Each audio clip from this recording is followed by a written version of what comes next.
हाय curious, तो आज हम सीखने वाले हैं कि बॉडमास रूल क्या होता है और इसे कैसे अप्लाई करते हैं, जिसे हम किसी भी कैलकुलेशन को सॉल्व करने के लिए यूज़ करते हैं। सो बॉडमास हमें ऑर्डर ऑफ ऑपरेशंस बताता है। ऑर्डर ऑफ ऑपरेशंस का मतलब है अगर सपोज हमारे पास कोई भी कैलकुलेशन है सामने, तो हमें उसे किस ऑर्डर में सॉल्व करना है ये हमें बॉडमास रूल बताता है। अब वो ऑर्डर क्या है ये इसके हर लेटर का मतलब जान के समझ में आएगा।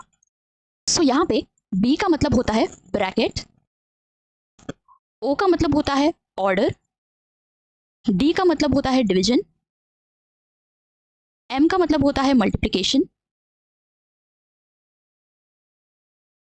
ए का मतलब होता है एडिशन,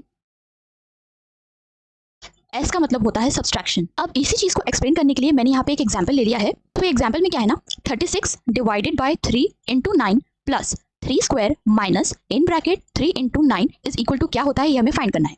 अब यहाँ पे प्रॉब्लम तब आती है जब हमें पता नहीं होता कि हमें शुरुआत कहाँ से करनी है। अब यहाँ पे डिवीजन भी है, एडिशन भी है, मल्टीप्लिकेशन भी है, 3 का स्क्वायर भी पूछ लिया साथ ही में, और सब्सट्रैक्शन भी है, और यहाँ पे ब्रैकेट भी गिवन है। मतलब सारी चीजें गिवन है जो बॉडमास रूल के लेटर्स डिनोट करते हैं।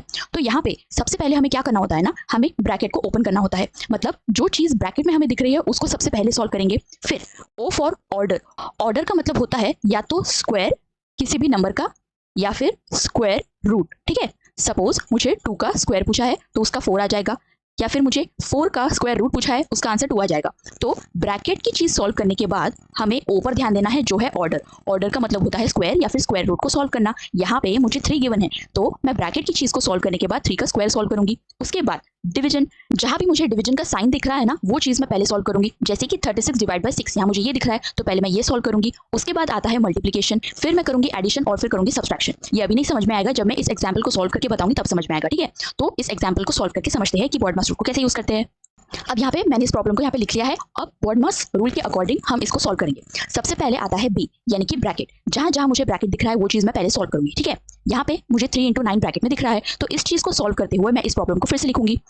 36 divide by 3 into 9 plus 3 square minus, अब ये चीज मुझे सॉल्व करके लिखनी है। 3 इंटू 9 होता है 27 तो मैं यहाँ पे लिखूंगी 27। ठीक है, अब आगे बढ़ते हैं। बी हो गया। अब ओ फॉर होता है ऑर्डर। ऑर्डर का मतलब मैंने बताया था स्क्वायर या फिर स्क्वायर रूट। तो यहाँ पे मुझे 3 का स्क्वायर दिख रहा है, स्क्वायर रूट कहीं नहीं दिख रहा, मुझे 3 का स्क्वायर सॉल्व करने के लिए यहाँ पे दिख रहा है तो मैं 3 का स्क्वायर यहाँ पे सॉल्व करते हुए लिखूंगी। सो लिख देंगे 36 डिवाइड बाय 3 इंटू 9 प्लस 3 का स्क्वायर होता है 9, सो 9 माइनस 27। जो चीज हमें सॉल्व करनी है वो हम सॉल्व कर रहे हैं और बाकी चीजें वैसी की वैसी आएंगी। ठीक है, तो यहाँ पे ओ भी हो गया। अब डी होता है डिवीजन। यहाँ मुझे जहाँ पे डिवाइड दिख रहा है मैं वो सॉल्व करूंगी। अब यहाँ मुझे 36 डिवाइड बाय 3 दिख रहा है और फिर बाकी का प्रॉब्लम वैसे का वैसा। सो 36 डिवाइड बाय 3 होता है, सॉल्व करिए अगर 3 1 3 0 नीचे 6, 3 2 टाइम्स इज 6 माइनस करेंगे 0, सो 12 इज द आंसर।